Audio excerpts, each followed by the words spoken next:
नमस्कार दोस्तों, स्वागत है आपका अपना चैनल समय तनुज में। दोस्तों, जैसा कि आप सबको मालूम है कि मेरे चैनल पर प्राचीन इतिहास का सीरीज चल रहा है। यदि आप नहीं जानते तो जान लीजिए कि मेरे चैनल पर प्राचीन इतिहास का सीरीज चल रहा है और हम लोग सिंधु घाटी सभ्यता, वैदिक सभ्यता और महाजनपद का उदय कैसे हुआ है, इन सारे टॉपिक को हम लोग क्लियर कर चुके हैं। तो आज का जो वीडियो है वह है बौद्धिक धर्म टॉपिक पर और हम लोग इस वीडियो में बौद्धिक धर्म टॉपिक को कंप्लीट करेंगे। दोस्तों, यह जो टॉपिक है बहुत ही इंपॉर्टेंट टॉपिक है। यदि आप कोई भी एग्जाम दिए होंगे तो आपको खुद मालूम होगा। यदि आप एग्जाम नहीं दिए हैं कोई तो आप जान लीजिए कि यह टॉपिक बहुत ही इंपॉर्टेंट टॉपिक है और इससे क्वेश्चन एग्जाम हॉल में आना एकदम फिक्स होता है। तो दोस्तों, आज के हम इस वीडियो में इस टॉपिक को बहुत ही बेहतर ढंग से पढ़ने का प्रयास करेंगे। तो चलिए दोस्तों, बिना देरी करते हुए इस वीडियो को शुरू करते हैं। लेकिन वीडियो को शुरू करने से पहले आपसे एक बात बता दूं, बहुत सारे ऐसे दोस्त हैं जो केवल वीडियो को देख रहे हैं लेकिन चैनल को सब्सक्राइब नहीं कर रहे हैं। जैसे कि आप यहाँ पर स्क्रीन पर देख सकते हैं कि इसमें 82.6% ऐसे लोग हैं जो केवल वीडियो को देख रहे हैं लेकिन चैनल को सब्सक्राइब नहीं कर रहे हैं। तो प्लीज दोस्तों, ऐसा मत कीजिए। सब्सक्राइब करने में, चैनल को सब्सक्राइब करने में पैसा थोड़ी लगता है। जब आप वीडियो को देख रहे हैं तो चैनल को सब्सक्राइब कर दीजिए और एक लाइक भी कर दीजिएगा वीडियो को, और वीडियो पसंद आए तो कमेंट भी कर दीजिएगा। तो चलिए इस वीडियो को शुरू करते हैं। देखिए दोस्तों, यदि आपको मैं बौद्ध धर्म टॉपिक को एक कहानी के माध्यम से समझाऊं तो आपको शायद यह बहुत अच्छा समझ में आएगा और आपको यह लाइफ टाइम तक याद रह जाएगा। तो हम लोग आज इस वीडियो में इस बौद्ध धर्म टॉपिक को एकदम कहानी के माध्यम से पूरे इजली भाषा में और पूरे कॉन्सेप्ट के साथ पढ़ने का प्रयास करेंगे। आपको इस टॉपिक से क्वेश्चन आएगा तो आप उसको आसानी से कर सकते हैं। दोस्तों, सबसे पहले हम देखते हैं कि धर्म का उदय कब से होना स्टार्ट हुआ। दोस्तों, मैंने आपको पिछले वीडियो में बताया था कि जब उत्तर वैदिक काल 1000 से 600 बीसी के बीच जब खत्म होता है तो 600 बीसी के बाद नए नए धर्म उत्पन्न होते हैं और उसमें सबसे प्रमुख आपका बौद्ध धर्म और जैन धर्म है जिसमें ईश्वर की मान्यता नहीं है।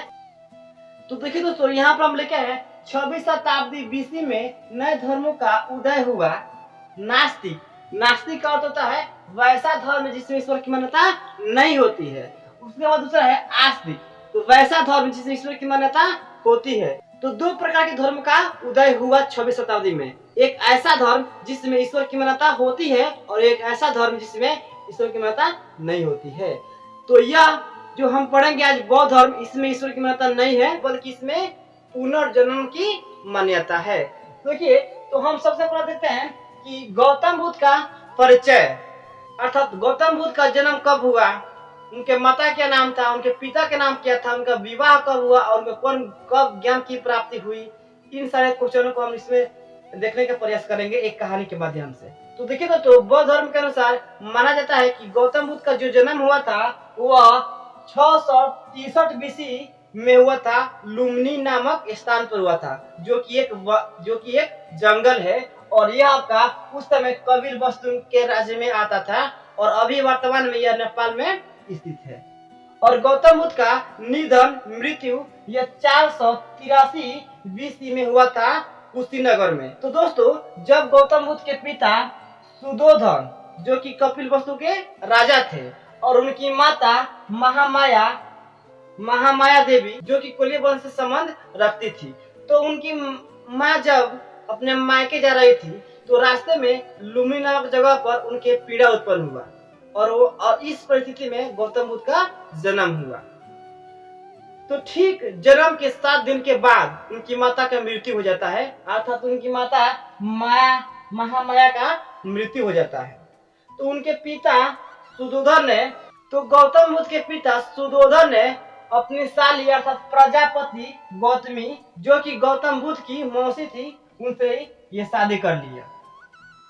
तो गौतम बुद्ध का जो लालन पालन था वो उनकी मौसी अर्थात उनकी सौतेली माँ जिसका नाम क्या था, प्रजापति गौतमी, तो उन्होंने गौतम बुद्ध की लालन पालन की। दोस्तों, इसके बाद जब गौतम बुद्ध के पिताजी सुदोधन ने गौतम बुद्ध की कुंडली ज्योतिषों से दिखाई तो ज्योतिषों ने कहा कि यह जो आपका पुत्र है यह बहुत ही पराक्रमी होगा, यह 2 क्षेत्र में अधिक रुचि रखेगा। एक तो यह बहुत बड़ा राजा बन सकता है, दूसरा यह सन्यासी बन सकता है। तो इस बात को जब उनके पिता सुदोधन ने सुना तो वह काफी चिंतित रहने लगे और सोचे कि मेरा एक ही तो पुत्र है, यदि वह सन्यासी बन जाता है तो मेरा यह राज्यपाठ कौन संभालेगा। तो उनके पिताजी सुधोधन ने उन जुत्सु से पूछा कि इसका कोई उपाय बताइए। तो जुत्सु ने बताया कि इनका शादी करा दीजिए, इनका शादी हो जाएगा तो शायद ये मोहमाया के जाल में फंसकर आपके पास रह सकते हैं। तो गौतम बुद्ध के पिता सुधोधन ने गौतम बुद्ध की शादी 16 वर्ष की कन्या जिसका नाम था यशोदा से उनकी शादी करा दिया। दोस्तों शादी हो जाने के बाद भी गौतम जो बुद्ध थे वो हमेशा चिंतित रहते थे, हमेशा कुछ ना कुछ सोचते रहते थे, अर्थात उनका जो मन था वो हमेशा चंचल रहता था। तो एक दिन गौतम बुद्ध ने अपने पिता से कहा कि हमको कहीं बाहर घूमने जाना है। गौतम बुद्ध के पिता जो थे वे जानते थे कि यदि ये बाहर जाएंगे तो कुछ न कुछ को प्रभाव पड़ेगा, लेकिन वे मना भी नहीं कर सकते थे। तो गौतम बुद्ध के पिता ने एक रणनीति बनाई कि जिस मार्ग से गौतम बुद्ध जाएंगे वहां पर कोई व्यक्ति नहीं भटकना चाहिए, कोई व्यक्ति नहीं आना चाहिए। तो गौतम बुद्ध जब महल से निकल घूमने गए तो उन्होंने कुछ दूरी पर गए तो एक बूढ़ा व्यक्ति को देखे। तो जब वह बूढ़ा व्यक्ति को देखे तो वो पूछे अपने सारथी से, सारथी किसको कहते हैं, जो वह घोड़े को चलाता है, राजा के घोड़े को चलाता है उसे बोलते हैं सारथी। तो गौतम बुद्ध ने पूछा अपने सारथी से कि यह व्यक्ति बूढ़ा क्यों हो गया है, ऐसा सवाल वो अपने सारथी से किए। तो गौतम बुद्ध के जो सारथी थे उन्होंने कहा कि महाराज हम सब को एक दिन बूढ़ा होंगे, हम सब लोग जितने भी मनुष्य सब एक न एक दिन बूढ़े होंगे। तो उन्होंने कहा कि क्या मैं भी बूढ़ा हो जाऊंगा, तो बोला कि हाँ आप भी एक दिन बूढ़े हो जाएंगे। तो जब गौतम बुद्ध आगे की ओर निकले तो कुछ दूर जाने के बाद उन्होंने एक बीमार आदमी देखे जो बीमारी से एकदम तड़प रहा था। तो उन्होंने पूछे कि ये आदमी क्यों तड़प रहा है। तो उनके जो साथी थे वो बोले कि ये बीमारी से तड़प रहा है। तो बोला कि क्या सब आदमी को ऐसा होता है। तो बोले कि हाँ मनुष्य में, हाँ पृथ्वी पर जितने भी मनुष्य हैं सबको कुछ न कुछ दुख, कुछ न कुछ तकलीफ है। तो बोले कि क्या हमारे भी जीवन में दुख तकलीफ होगी। तो गौतम बुद्ध के जो साथी थे बोले कि हाँ आपके भी जीवन में कुछ न कुछ तकलीफ होगी। इसके बाद जब गौतम बुद्ध और आगे गए तो वहां पर एक देखे सौ अर्थात वहां पर एक लाश देखे। तो गौतम बुद्ध ने पूछे कि इस आदमी को क्यों लेटाया गया है। तो उनके जो सारथी थे वो बोले कि एक दिन हम सबको ऐसे ही लेटकर हम भी एक दिन भगवान के यहाँ जाएंगे। उसके बाद जब गौतम बुद्ध आगे गए तो एक व्यक्ति को देखे जो कि एक पेड़ के नीचे बैठकर अपने ध्यान लगाए ईश्वर की भजन कर रहा था। तो गौतम बुद्ध ने पूछे अपने सारथी थे कि यह व्यक्ति बैठकर यहाँ क्या कर रहा है। तो उन्होंने पूछे कि यह जो व्यक्ति है यह भगवान का भजन कर रहा है, यह भगवान का भजन कर रहा है। तो उन्होंने कहा कि हाँ यह वही भगवान को जिसके पास वो आदमी गया है उसी भगवान से एक कनेक्शन जुड़ा हुआ है। तो बोले कि हाँ उसी से यह कनेक्शन जुड़ा हुआ है। तो दोस्तों उसके बाद गौतम बुद्ध जब भ्रमण करके अपने राज्य में आए तो अपने पत्नी से कहे कि यह संसार पूरा दुख से भरा हुआ है। तो जब ये दृश्य गौतम बुद्ध देखे थे तो उनके मन में कुछ अजीब सी भावनाएं उत्पन्न हो रही थी और उन्होंने अपने पत्नी से कह दिया कि मैं घर छोड़कर सन्यासी रूप में रहना चाहता हूँ। उसके कुछ दिन के बाद गौतम बुद्ध के पत्नी को एक लड़का जन्म लेता है जिसका नाम रखा गया राहुल। जिसका नाम क्या रखा गया, राहुल। दोस्तों तो गौतम बुद्ध यह सोच में पड़ गए यदि मैं इसको छोड़कर जाता हूँ तो लोग तरह तरह की बातें कहेंगे। तो कुछ दिन के बाद गौतम बुद्ध जब सब कोई सोया हुआ था तो आधी रात को वे अपने घर से निकल गए। तो दोस्तों गौतम बुद्ध ने ज्ञान के प्राप्ति के लिए अलग अलग जगहों पर भटक रहे।